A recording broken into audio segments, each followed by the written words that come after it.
جن کے اپنے پیارے یہاں گل پلازا میں ان کا کچھ پتہ نہیں ہے، ان کے لوائقین یہاں احتجاج کر رہے ہیں. ان کا کہنا ہے کہ ہمارے پیاروں کی کوئی خبر نہیں ہے، ان کی اگر ڈیڈ باڈی دے دی جائے، ان کے اعضاء دے دیے جائیں، اور احتجاج کر رہے ہیں کہ 12 دن سے ہم یہیں موجود ہیں. کسی کے 2 ہیں، کسی کے 4 لوگ ابھی تک لاپتہ ہیں جن کا نہیں پتا کچھ بھی.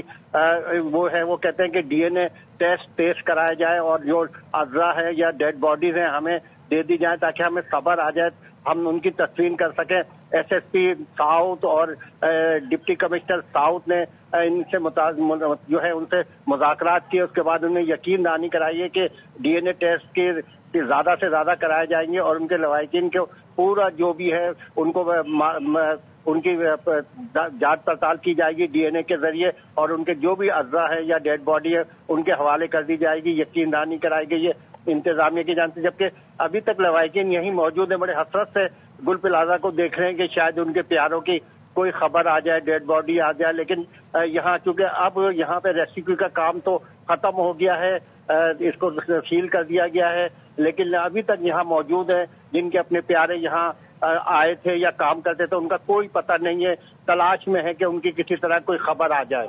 جی چاند نواب اپڈیٹ کرے تھے، شکریہ. گول پلازا کو آگ لگی، بجھ گئی، ملبہ بھی ہٹ گیا، لیکن اطراف کے تجارتی مراکز تاحال بند ہیں. 12 روز سے بے روزگار دکانداروں نے احتجاج کیا اور مطالبہ کیا ہے کہ ہمیں اپنی دکانیں کھولنے دیں. افضل خان کی رپورٹ. ہمارا لاکھوں کا نقصان ہو گیا. ہمیں 1 تاریخ کو پورے اسٹاف کی سیلری دینی ہے، ہمیں اپنا رینٹ دینا ہے. ہمارے اوپر کس لیے ظلم کیا جا رہا ہے؟ ان کی طرف سے کلیئر ہے. اب یہ جو ہے یہاں پہ کام کیوں شروع نہیں ہو سکا؟ گل پلازا میں کئی روز سے جاری سرچ اینڈ ریسکیو آپریشن ختم ہونے کے باوجود ضلعی انتظامیہ نے گل پلازا کے اطراف اہم مارکیٹوں کو بند کر رکھا ہے. کاروبار کی بندش کے خلاف تاجر احتجاجن سڑکوں پر آ گئے. دکانداروں کا کہنا ہے کہ مسلسل کاروبار بند رہنے کی وجہ سے مالی نقصان سے دوچار ہو گئے ہیں. ہمارا لاکھوں کا نقصان ہو گیا. ہمیں 1 تاریخ کو پورے اسٹاف کی سیلری دینی ہے، ہمیں اپنا رینٹ دینا ہے، ہمیں مینٹیننس دینی ہے. تو ہمارے اوپر کس لیے ظلم کیا جا رہا ہے؟ کوئی ہمیں یہ بتائے. گل پلازا کے اطراف کی مارکیٹوں کے تاجر کاروبار کی بندش سے پریشان ہیں. ان کا کہنا ہے کہ SBC اور دیگر اداروں کی کلیئرنس کے باوجود انتظامیہ کا کاروبار بند کروانا سمجھ سے بالاتر ہے. کوائری وغیرہ چل رہی ہے، لیکن وہ کہہ رہے ہیں کہ ان کی طرف سے کلیئر ہے. اب یہ جو ہے یہاں پہ کام کیوں شروع نہیں ہو سکا یا کیا وجوہات ہیں، وہ بھی ہمیں کوئی کلیئر کٹ جواب نہیں دے رہے. ہر طرح کے طبقے کو نا انہوں نے ڈیڈ کر کے رکھا ہوا ہے. ہماری صرف یہی ریکویسٹ ہے کہ خدا را اس کو اوپن کیا جائے. آج 12 روز مکمل ہونے کو ہیں. علاقہ مکین بھی کہتے ہیں کہ گل پلازا میں امدادی کارروائیاں ختم ہونے کے باوجود ہیوی مشینری جائے وقوع پر موجود ہے اور پولیس نے گل پلازا اور اطراف کی سڑکوں کو رکاوٹیں لگا کر بند کیا ہوا ہے. کیمرہ مین نعمان شیخ کے ساتھ افضل خان، ARY نیوز، کراچی. لاہور کے پلازا میں آگ لگی تو 5 منٹ میں ریسپانس دیا گیا. فائر بریگیڈ اور دیگر ریسکیو ادارے بروقت جائے وقوع پر پہنچے. وزیر اطلاعات عظمہ بخاری نے بتایا آگ جدید طریقے سے نہ بجھائی جاتی تو بڑا سانحہ ہو سکتا تھا. پنجاب نے ہمیشہ ہر ایک شعبے کے اندر لوگوں کی جانیں بچانا ہو، لوگوں کو فیسیلیٹیٹ کرنا، لوگوں کی حفاظت کرنا، یا انڈیگو پلازا کے اندر لگنے والی آتش زدگی ہو، 5 منٹ کے رسپانس ٹائم کے ساتھ پنجاب حکومت نے رسپونڈ کیا. جس قسم کی آگ جو ہے وہ لگی تھی، اگر اس کو جدید طریقہ کار کے ذریعے بجھایا نہ جاتا تو خدا نخواستہ اتنا بڑا سانحہ ہو سکتا تھا جس کے بارے میں سوچ کے بھی خوف آتا ہے.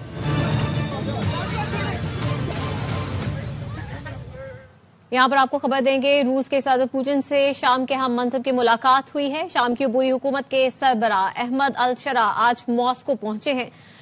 کرملن کا کہنا ہے کہ مختلف شعبوں میں 2 طرفہ تعلقات پر تبادلہ خیال ہوگا. مشرق وسطیٰ کی موجودہ صورتحال پر بھی بات چیت کی جائے گی. روسی وزارت خارجہ کا یہ بھی کہنا ہے کہ شام کی خود مختاری علاقائی سالمیت کا احترام کرتے ہیں.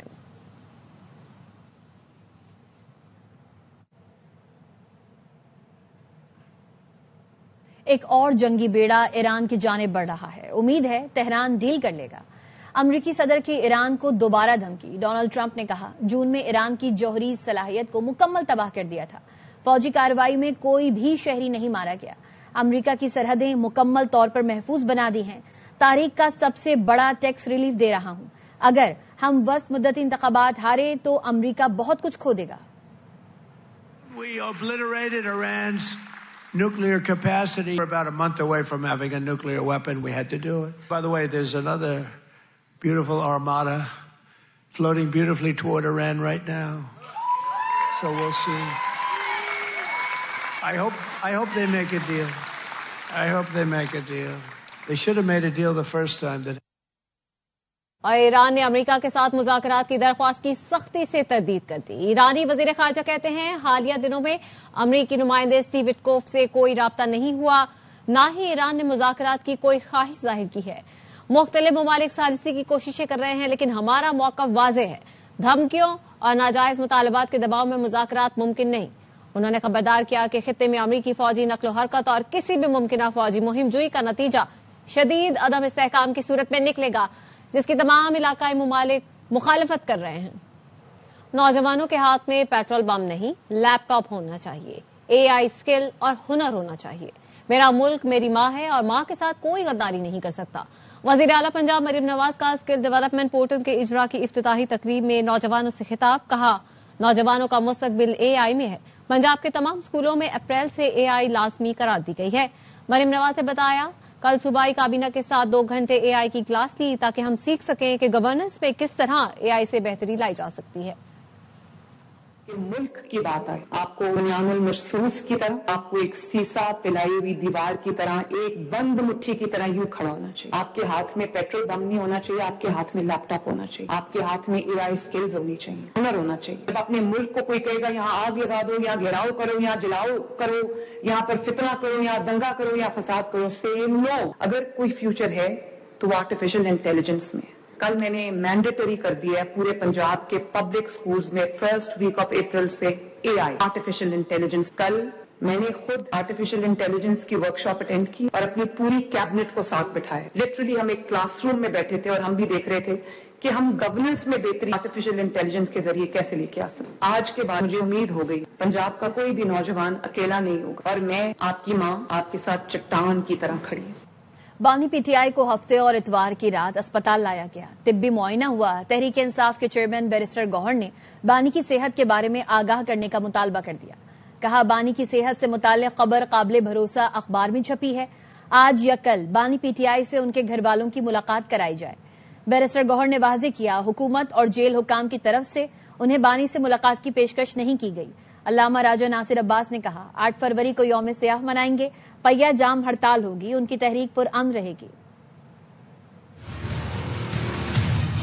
نیوز رپورٹ ہو گئی ہے ریلائبل نیوز پیپر میں خان صاحب کو سیٹرڈے اور سنڈے والی نائٹ کو شاید ہاسپٹل لائے گئے اور ان کا ایگزامینیشن ہوا اور پھر واپس جیل لے کے گئے. ہم مطالبہ کرتے ہیں کہ آج نہیں ٹو دا لیٹسٹ کل فیملی ممبران کی میٹنگ ہو جائے اور خان صاحب کی صحت کے بارے میں ہمیں تفصیل سے آگاہ کیا جائے. عمران خان صاحب کو جیل میں رکھ کر کسی بحران کو ختم نہیں کر سکتے. 8 فروری کو یوم سیاہ منائیں گے. لوگوں کو جو کہا جائے گا کہ پہیا جام ہڑتال کریں، ہم نے پرامن رہ کے یہ کام کرنے، بیداری کا دن ہے، اپنے حقوق کے لیے آواز بلند کرنے کا دن. سیاست کا برانڈ تبدیل ہو گیا. ملک میں ترقیاتی کاموں کی سیاست پیچھے رہ گئی، بیانیے کی سیاست آگے نکل گئی ہے. وفاقی وزیر اطلاعات عطا تارڑ نے KP یوتھ اسمبلی سے خطاب میں کہا پہلے ترقیاتی کاموں پر سیاست ہوتی تھی، بدقسمتی سے اب چور، ڈاکو، غدار اور جھوٹے بیانیے پر سیاست کی جا رہی ہے. سیف سٹی، فورنزک لیب، انسداد دہشت گردی کا محکمہ بنایا گیا. یہ کام باقی صوبوں میں بھی ہونے چاہیے تھے. تنقید تب کریں جب خود اس سے بہتر کارکردگی دکھائیں. پالیٹکس کا ایک برانڈ چینج ہو گیا جو ڈیولپمنٹ سے بیانیے کے پاس چلا گیا اور سوشل میڈیا کے پاس چلا گیا. انفارچونیٹلی جو پالیٹکس پروان چڑھ رہی ہے وہ اٹس لائک اے سرکس.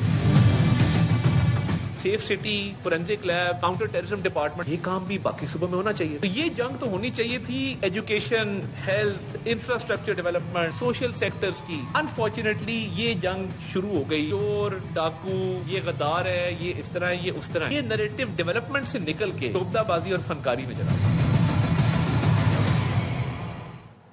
ہمیں قلم کی جگہ بندوق دی گئی، مگر اب ہمیں قلم کی ضرورت ہے. وزیر اعلیٰ خیبر پختونخوا سہیل آفریدی کا کہنا ہے دنیا چاند پر پہنچ گئی اور ہم آج بھی امن کی بھیک مانگ رہے ہیں. اسلام آباد کی عدالت نے سہیل آفریدی کو گرفتار کر کے پیش کرنے کا حکم دے دیا. ریاستی اداروں پر گمراہ کن الزامات کے کیس میں وزیر اعلیٰ خیبر پختونخوا سہیل آفریدی کے ناقابل ضمانت وارنٹ گرفتاری جاری کیے گئے. اسلام آباد کے ڈسٹرکٹ اینڈ سیشن کورٹ کا سہیل آفریدی کے خلاف پیکا ایکٹ کے تحت مقدمہ درج ہے. سماعت 10 فروری کو ہوگی. خبر ہے کراچی سے، جس کے علاقے کورنگی میں پڑوسی کے ٹرک سے بچہ کچل کر جاں بحق ہو گیا. ڈرائیور نے بغیر دیکھے ٹرک ریورس کیا. 6 سال کا ذیشان پہیوں کے نیچے آ گیا. ملزم ٹرک ڈرائیور فرار ہو گیا. پولیس نے بھائی کو حراست میں لے لیا. نذیر شاہ کی رپورٹ.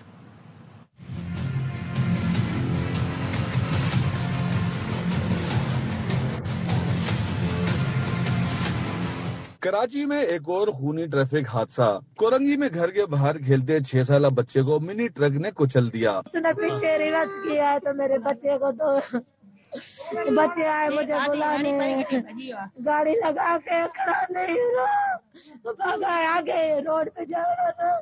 بچوں نے مجھے بچایا. میرا بیٹا خون میں لت تھا، الٹا پڑا ہوا تھا، پتا نہیں کب کی چوٹ لگی. کوئی بھی ہاتھ نہیں مارا تھا میرے بھائی کو، نہ ہی کوئی اٹھا رہا تھا. جب میری امی نے ہاتھ جوڑے تبھی کسی نے اٹھایا. بچے کو پیچھے سے گاڑی نے ٹکر مار دی ہے، ریورس کر کے پیچھے گاڑی لگی ہے. حادثے کے فوری بعد ڈرائیور گاڑی سمیت فرار ہو گیا. پولیس نے موقع پر پہنچنے والا ڈرائیور کا بھائی حراست میں لے کر تھانے منتقل کر دیا. گاڑی ریورس کرتے ہوئے اس بچے پہ چڑھ دوڑا ہے اور جو بچہ ہلاک ہو گیا. اس کے بعد تقریباً اس کی عمر بتائی جا رہی ہے 6 سے 7 سال کی. کراچی کی شاہراہوں کے بعد اب گلیوں میں بھی حادثات کی شرح بڑھنے لگی ہے. ٹرک ڈرائیور کی غفلت اور لاپرواہی ایک معصوم بچے کی جان لے گئی. جاباگ بچے کی والدہ کا ایک ہی مطالبہ ہے، اس واقعے میں ملوث ملزم کو گرفتار کر کے کیفر کردار تک پہنچایا جائے. کیمرہ مین محمد ذیشان کے ساتھ نذیر شاہ، ARY نیوز کراچی. کراچی کے علاقے کورنگی اللہ والا ٹاؤن سے 12 جنوری کو لاپتہ ہونے والا 12 سالہ سفیان اب تک نہ مل سکا. والدہ مدد کے لیے ARY نیوز کے دفتر پہنچ گئیں. گزشتہ روز کورنگی عوامی کالونی سے ملنے والے 3 بچوں کا والدین سے رابطہ نہ ہو سکا. بچوں کے مطابق وہ کراچی کینٹ پر والدین سے بچھڑ گئے تھے. کپڑے لینے کے لیے بھیجا تھا سامنے والی گلی میں سے، وہاں پہ گیا اور واپس نہیں آیا. 9:15 بجے وہ نکلا ہے، 9:10 پہ وہ پھر واپس نہیں آیا. آپ لوگوں سے سب سے درخواست ہے میرا بچہ جلد سے جلد ڈھونڈے. 15 دن ہو گئے میرے کان ترس رہے اس کی آواز سننے کے لیے. میرا بچہ لا دے بھیجے بس. میرا ایک لوتا کفیل تھا، اس ہر جمعے کو چھولے بھی لگاتا تھا. پورا اللہ والا ٹاؤن اس کو جانتا ہے. تو صرف درخواست کروں گی میرا بچہ دے دے. اسی پر تفصیل جانیں گے سلمان لودھی سے. سلمان بتائیے گا اس تمام تر معاملے پر پولیس کا کیا بتانا ہے؟ دیکھیں پولیس نے صرف ضابطے کی کارروائی کی ہے لیکن اب تک بچے کو ڈھونڈنے میں ناکام ہے. 12 جنوری کو یہ رات 9 بجے گھر کے قریب ہی نکلا تھا، اس کے بعد سے لاپتہ ہوا اور پولیس نے اس واقعے کا مقدمہ 14 تاریخ کو درج کیا. 2 روز بعد پولیس نے اس واقعے کا مقدمہ کورنگی صنعتی ایریا تھانے میں درج کیا. کئی روز تک بچہ بازیاب نہ ہوا تو والدہ پریشان ہو کر پولیسی کارکردگی سے مایوس ہو کر ARY نیوز کے دفتر پہنچی اور اس کا صرف یہی مطالبہ تھا کہ بچے کو بازیاب کرایا جائے. دوسری جانب کل 3 بچے ملے تھے کورنگی ہی کے علاقے عوامی کالونی سے. لاہور کے رہائشی بچے تھے، کینٹ اسٹیشن پر اپنے والدین سے بچھڑ گئے تھے. آج بھی پولیس ان کے والدین کو تلاش کرنے کے لیے اقدامات کرتی رہی لیکن تینوں بچوں کا اب تک کچھ والدین کا پتہ نہیں چل سکا. پولیس نے ان تینوں بچوں کو ED ویلفیئر کے حوالے کر دیا اور کہتی ہے ان کے والدین کی تلاش کے لیے کوششیں کی جا رہی ہیں. لاہور پولیس سے بھی رابطہ کرنے کے لیے لکھا جائے گا. سلمان لودھی اپڈیٹ کر رہے تھے، شکریہ. نیوز بلیٹن سے فی الحال اتنا ہی. دیکھتے رہیے ARY نیوز.